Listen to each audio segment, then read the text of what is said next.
नमस्कार, इटनॉ स्वदेश पे कल की तैयारी में आपका स्वागत है। मैं हूं मनीष मीनूगिरी और अगले आधे घंटे में बताऊंगा भारतीय बाजारों में आज क्या हुआ और कौन से ऐसे ट्रिगर्स हैं जिसका कल भारतीय बाजारों में असर देखने को मिलेगा।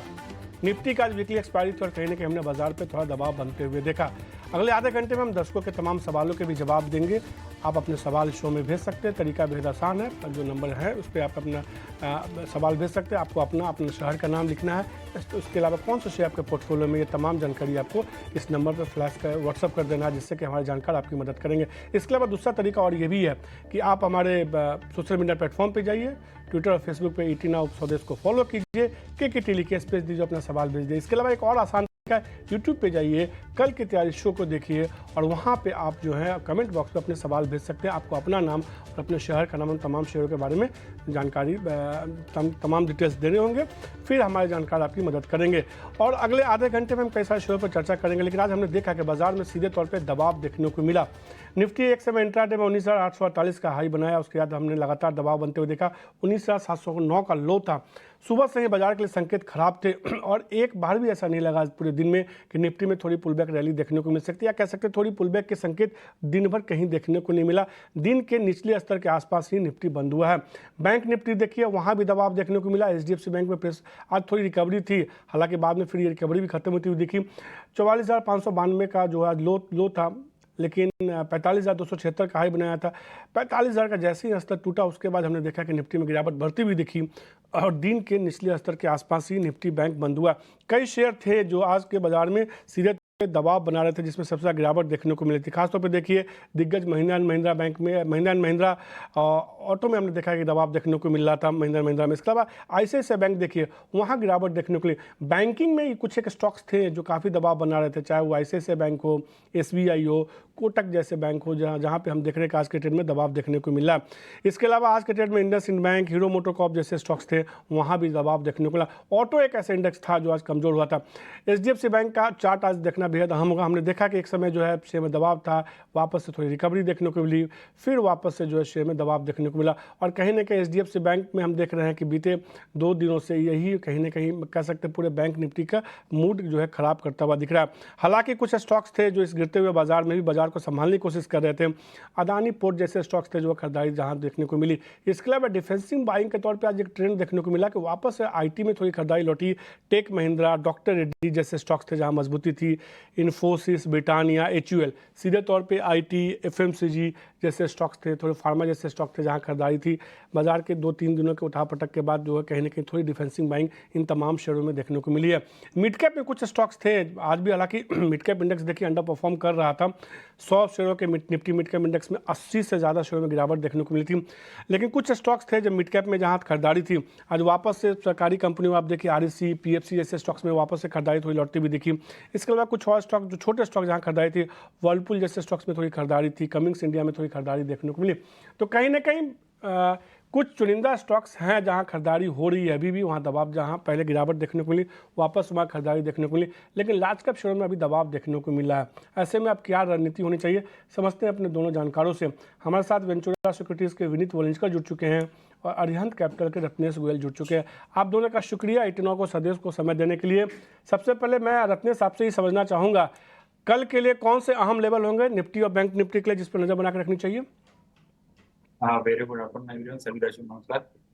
बाजार में कंटिन्यू प्रेशर है, कंटिन्यू 3 दिन से हम गैप डाउन ओपन देख रहे हैं और इसको डाउनवर्ड गैप एरिया जो बोलते हैं वो छोड़ते हुए आ रही है। तो मुझे ऐसा लगता है कि अगर निफ्टी पर्टिकुलर की बात करें तो 19,800 का एक लेवल महत्वपूर्ण था, आज उसके नीचे इसने बंद कर दिया। अभी 50 दिन मूविंग एवरेज के आसपास जा रही है, जो कि 19,650 19,620 के आसपास में आता है। तो मुझे ऐसा लगता है कि 19,600 से 19,500 की रेंज ये काफी महत्वपूर्ण सपोर्ट रेंज रहेगी। अगर इसके नीचे भी हम कंटिन्यू ट्रेड करते हैं तो फिर मुझे ऐसा लगता है प्रेशर कंटिन्यू बना रहेगा। तो ओवरऑल अभी बाजार में कॉशंस व्यू रखना चाहिए। 19,500 पे एक बार जरूर चेष्टा थोड़ी सी यहाँ पे खरीदारी की जो कर सकते हैं, जिन्होंने तेजी में अपने पोजीशन नहीं बनाई है, तेजी को मिस कर दिया, वहाँ पे 19,500 को जरूर एक बार निफ्टी में एक सपोर्ट लेवल है, वहाँ पे एक बार जरूर नजर रखना चाहिए। वहीं बैंक निफ्टी देखें तो बैंक निफ्टी ने तो ज्यादा वीकनेस दिखाई अपने 50 दिन और शॉर्ट टर्म मूविंग एवरेज के नीचे बंद कर दिया, इंगल्फिंग कैंडल बनाया है। तो मुझे ऐसा लगता है बैंक निफ्टी में थोड़ी सी वीकनेस जो बनी है बरकरार रह सकती है। 44,300 44,400 यहाँ तक ये आ सकती है। तो बैंक निफ्टी में थोड़ा सा अभी मेरे हिसाब से अवॉइड रहना चाहिए और निफ्टी में एक बार जरूर एक बार ट्राई करना चाहिए 19,600 से 19,500 की रेंज में, बट बैंक निफ्टी थोड़ा सा अभी अवॉइड है। खरीदारी करके चल सकते हैं, लेकिन बैंक निफ्टी से थोड़ा दूर रहने की सलाह दे रहे हैं रत्नेश। उनको लगता है दबाव देखने को मिल सकता है। उन्नीस सर, क्या लग रहा है, कोई चिंता की बात तो नहीं है, बस इसको सीधे तौर पे मुनाफा वसूली माने? नहीं, ये देखो तो हमें लगता है कि थोड़ा मार्केट में एक इंटरमीडिएट पीक बन चुका है। और मुझे लगता है कि जब तक अपना रिजल्ट सीजन नहीं चालू हो जाता तब तक बाजार एक साइडवाइज ट्रेंड में ही पड़ा रहेगा।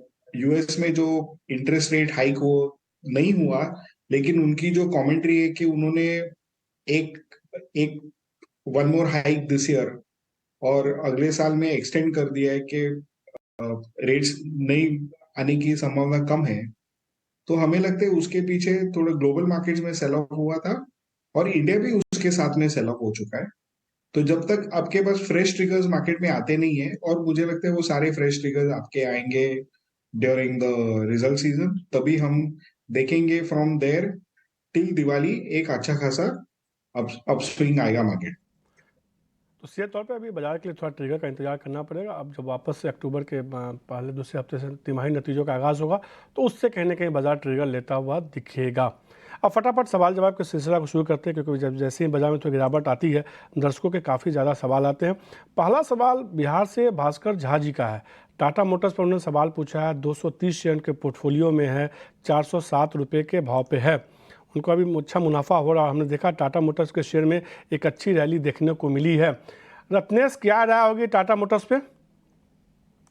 हालांकि बाजार के साथ में टाटा मोटर इतना ज्यादा वीकनेस नहीं दिखा रहा, अभी भी कंटिन्यू हाई रही फॉर्मेशन में तो अच्छा प्रॉफिट हो रहा है। मेरी सलाह ये रहेगी कि ये आधा मुनाफा बांध लें यहाँ पे। बाकी में 590 रुपए के स्टॉप लॉस को होल्ड करना चाहिए। ऊपर में कभी भी जब 650 के लेवल निकालेगा तो एक नई तेजी के लिए तैयार करेगा, जो कि इसको 680-700 रुपए तक ले लेके जाएगा। तो आधा मुनाफा बांध लें यहाँ पे, बाकी में 590 रुपए के स्टॉप लॉस बने। जी, थोड़ा सा मुनाफा बुक कर लीजिए। वैसे भी कई बार कहते हैं ना कि स्क्रीन पे मुनाफा दिखने का मज़ा नहीं है जब तक वह पैसे जेब में थोड़े आए नहीं जिसको आप खर्च न कर सकें। तो कुछ मुनाफा वसूली कर लीजिए। बाकी शेयरों का अगर आप होल्ड करना चाहते हैं तो 590 रुपये का आप स्टॉपस लगाइए, जिससे कि आपका मुनाफा सेफ हो जाए। जो अगला सवाल है संजय ठाकुर का भोपाल से है। गोदरेज प्रॉपर्टीज़ के बारे में जानना चाहते हैं। 60 शेयर के पोर्टफोलियो में 1013 रुपये के भाव पे इनको भी अच्छा मुनाफा हो रहा है और हमने देखा है कि इस साल इस शेयर में एक शानदार रैली देखने को मिली है। विनीत सर, क्या राय होगी गोदरेज प्रॉपर्टीज़ पे आपकी? नहीं, गोदरेज प्रॉपर्टीज एक बहुत ही बेहतरीन शेयर है। अगर उनको लॉन्ग टर्म है होल्ड करने की ताकत है तो होल्ड करना चाहिए। अगर उन्होंने ट्रेडिंग के लिए लिया है तो मुझे लगता है कि एक 1500 के आसपास का स्टॉप लॉस लगा के उसमें बरकरार है। अब अगर आपने ट्रेडिंग के लिए लिया है संजय जी, तो आप चाहें तो शेयर से एक बार के लिए प्रॉफिट बुक कर ले। अगर ट्रेडिंग के लिए नहीं लिया है तो आप इसको होल्ड कर चल सकते हैं। अच्छी मजबूती देखने को मिलेगी। ट्रेडिंग के लिए लिया है तो आपको 1500 का इसमें स्टॉपस लगाना होगा। गोपाल पाठक जी का सवाल है। टाटा केमिकल पर उन्होंने सवाल पूछा। 112 शेयर है, 906 रुपये के भाव पे। टाटा केमिकल को लेकर क्या राय होगी? रत्नेश, हमने भी देखा था इस शेयर में एक अच्छी रैली देखने को मिली थी। हालांकि बीते कुछ दिनों से लगातार जैसे जैसे बाजार थोड़ा कमज़ोर हुआ है इस शेयर में भी दबाव देखने को मिला है। क्या नजरिया है इस पे आपका? टाटा केमिकल के अच्छे खरीदी भाव पे मुनाफा देना अभी कंटिन्यू इसमें कंसोलिडेशन, एक बड़ा कंसोलिडेशन देखने को मिल रहा है। बाजार के साथ ही परफॉर्म कर रहा है। अभी अभी भी स्टिल कंसोलिडेशन में है, तो मुझे ऐसा लगता है इनको भी यहाँ पे थोड़ा सा मुनाफा बांध देना चाहिए। अभी 200 मूविंग एवरेज के आसपास में कंसोलिडेट करा, तो बाकी का जो इनको है वो सलाह दूंगा मैं स्टॉप लॉस लगाने की। 990 रुपए के एक स्टॉप लॉस लगा के बने रहे और आधा मुनाफा जरूर यहाँ पे बांध दे। तो गोपाल जी, आपके लिए राय ये है कि आप इसमें से जो जितने शेयर हैं उसमें से आधे शेयर को बेच दीजिए, उससे थोड़ा मुनाफा बुक कर लीजिए। बाकी शेयरों में आप 990 रुपये के स्टॉप लॉस के साथ होल्ड करके चल सकते हैं। तनवीर आलम जी का सवाल है। डीएलएफ पे उन्होंने सवाल भेजा है। 354 शेयर के पोर्टफोलियो में 311 रुपये के भाव पे वो जानना चाहते हैं कि अब क्या करें इस शेयर में। इस शेयर में भी एक अच्छा रिटर्न देखने को मिला है विनीत सर। हमने देखा पूरे रियल्टी स्पेस में जो है एक अच्छी तेजी देखने को मिली है। डीएलएफ को लेकर क्या राय होगी आपकी? नहीं, ये भी एक सॉलिड स्टॉक है एंड दिल्ली में काफी अच्छी डिमांड भी है। तो हमें लगता है कि इसमें आपको 330 का स्टॉप लॉस लगा के आप बरकरार रहेंगे। शेयर में जो है आपको 320 का स्टॉपस लगा के शेयर को आप होल्ड करके चल सकते हैं। जो अगला सवाल है जय मेहता का ग्वालियर से, उन्होंने सवाल पूछा है। वेदांता के बारे में जानना चाहते हैं। 20 शेयर के पोर्टफोलियो में 284 रुपये के भाव पे इन्होंने सीधे तौर पे लिखा है कि लंबी अवधि के नज़रिए से क्या करना चाहिए। विनीत जी, चूँकि लंबी अवधि के नज़रिए से ये जानना चाह रहे हैं वेदांता के बारे में, तो मैं आपसे ही पूछूंगा। हमने देखा है कि मेटल स्टॉक्स में खासतौर पर इस शेयर ने काफ़ी ज़्यादा अंडर परफॉर्म किया, बाजार को कई सारी खबरें आई थी कंपनी से जुड़ी, उसका असर देखने को मिला। वेदांता को लेकर क्या रहा है आपकी? 284 का इनका खरीद भाव है। नहीं, इसमें इनको एग्जिट लेना चाहिए। हमें लगता है कि एक काफी ओवर लीवरेज ग्रुप है, तो इसमें आपको रिस्क ज्यादा है, इसलिए अगर आप एग्जिट कर सकते तो कर लेना चाहिए। स्टॉक अगर बाजार में और मंदी आई तो और गिर सकता है। तो सीधे तौर पे वेदांता में अगर आपके लिए राय तो ये आ रहा है कि और गिरावट देखने को मिल सकती है, तो अगर आप इसमें एग्जिट कर सकते हैं, चूँकि आपको नुकसान बहुत ज़्यादा नहीं हो रहा है, तो आप एक बार के लिए एग्जिट कर लीजिए। कुछ शेयर्स अब इस शो में भी बताए जाते हैं और भी शो में बताया जाता है, आप उसमें इन्वेस्ट करके चल सकते हैं। इनफैक्ट विनीत सर भी कई शेयर्स बताते हैं लंबी अवधि के लिए, वहाँ भी आप निवेश करके चल सकते हैं। इसीलिए अब निवेश के कुछ शेयर की बात करते हैं VIP स्टॉक्स की।